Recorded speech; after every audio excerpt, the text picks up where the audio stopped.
Salut camarades, on part pour le Canada.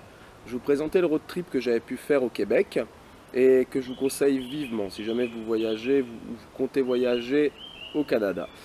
Donc nous étions partis de Montréal, j'avais rejoint un pote à moi là-bas qui faisait un PVT, donc PVT qui est une expérience assez sympa également apparemment. Et donc j'avais pu le rejoindre dans sa colocation à Montréal et après on était parti donc de Montréal vers le nord donc pour se faire un petit road trip comme on peut voir là, d'environ 1500 km. On avait fait ça, il me semble, sur 5 jours. On avait loué un van, enfin plutôt un monospace, mais un truc convertible, un Chrysler, donc qui était pas mal du tout, hein. Vraiment, franchement, c'était assez bien adapté pour ce qu'on a pu faire et assez utile au niveau de l'utilisation. Ouais. Donc après, on était reparti donc de Montréal pour partir vers la baie de Saint-Paul, qui était on va dire la première étape. On avait longé la ville de Québec, qui était vraiment impressionnante, hein, même si on ne s'est pas arrêté, je veux dire, comme toutes les grandes villes américaines, avec toutes les lumières le soir, bon, ça claque quand même, comme toutes les grandes villes nord-américaines. Et tout comme les chutes de Montmorency, hein, qui sont l'une des plus grandes au monde, l'une des plus grandes cascades. Et je comptais faire derrière Québec en train, bon je ne l'ai pas fait, mais après quand on va voir le petit road trip qu'on a pu faire, c'est pas trop grave parce que ça c'était vraiment top. Donc on a continué vers la baie de Saint-Paul. Et on avait passé la première nuit là-bas. D'ailleurs heureusement que le van était assez récent parce qu'au niveau de l'isolation sur un vieux véhicule on aurait pris cher parce qu'il faisait quand même assez froid, c'est début octobre. Et je vous conseille de bien vous équiper pour le Canada.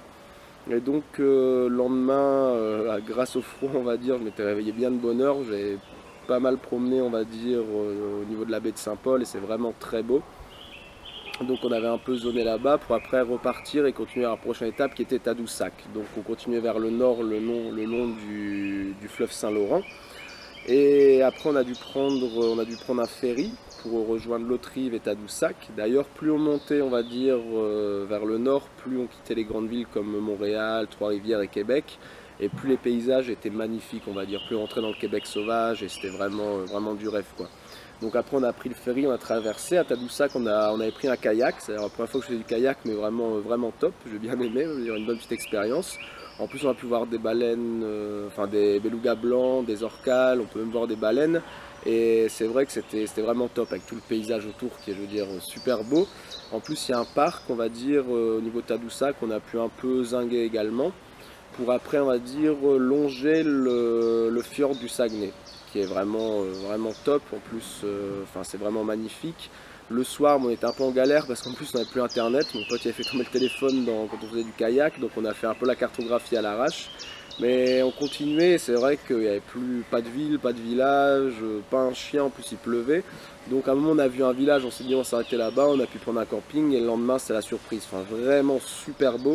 C'était Sainte-Rose du Nord, un très beau village de pêcheurs qui est directement sur le fjord.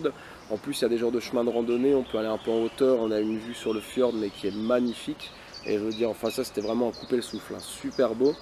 Donc on était resté pratiquement toute la journée là-bas. Après on a continué vers la ville en passant par la ville de Saguenay. On s'était arrêté à Chicoutimi, donc le nom est assez fun. D'ailleurs il y avait un bar là-bas qui était assez fun et folklore aussi dans lequel on a été. Avant ça on avait même été dans une bibliothèque, on avait pu recharger un peu tous nos trucs, un peu sécher parce qu'on était trempés. On pouvait même prendre des livres dans la bibliothèque, ça c'est super cool alors qu'on n'aime pas canadien quoi. Donc après on est allé au lac Saint-Jean. Et le lac Saint-Jean c'est vraiment assez impressionnant. On a refait une nuit entre les deux, après on est redormi dans le van. Et lac Saint-Jean on voit même pas l'autre rive, je veux dire tellement c'est grand. Je veux dire ça change la plupart des lacs, je veux dire même le lac Léman à côté, bon c'est pécho. Et après avoir un peu squatté là-bas, on est redescendu donc vers le parc Jacques Cartier. Et d'ailleurs, une très bonne surprise, c'est comme on peut voir là sur la carte, c'est cette petite route en fait qui est même pas goudronnée. Je veux dire, on a pris ça par hasard, on pensait que c'est une vraie route, mais enfin, ça paraissait sur la carte. Et au final, non, c'était qu'un chemin de terre sur 20-30 km. On a dû croiser qu'un ou deux chasseurs en quad, mais je veux dire, tout le long, enfin, des forêts, des lacs, on pouvait s'arrêter quand on voulait, un peu aller là-dedans. C'est même étonnant qu'on n'ait pas croisé d'ours, on va dire, vu le truc comme c'était reculé. Je veux dire, alors là, vraiment rien tout autour, mais vraiment super beau. Donc après on a rejoint la route principale qui est elle vraiment très belle également, qui passe par l'étape derrière. Et enfin là c'est les routes américaines classiques, hein, les grandes routes avec des paysages au top tout autour, parce qu'on passe déjà tout le long du parc Jacques Cartier, dans lequel on s'arrêtait par la suite. Et donc le parc Jacques-Cartier, on est arrivé, on a pris du bois là-bas pour faire un feu. D'ailleurs ça nous a servi à ce que les ratons laveurs étaient assez agressifs, hein, les bestioles, veut dire, ils déconnent pas. On entendait même des loups au loin, enfin vraiment, vraiment très dépaysant. En plus il y a énormément de chemins de randonnée, comme c'est immense, il y a des chemins de randonnée partout, on avait dû faire une dizaine de kilomètres le lendemain, avec des vues à couper le souffle sur le parc, et enfin vraiment, vraiment un paradis quand on aime la nature là-bas. Vraiment top. En plus on peut y faire plein d'activités. Donc ça c'était super. Jacques Cartier d'ailleurs un Français ayant découvert le Canada, le premier qui a découvert le Canada, ce qui est revenu derrière au Royaume de France au XVIe siècle.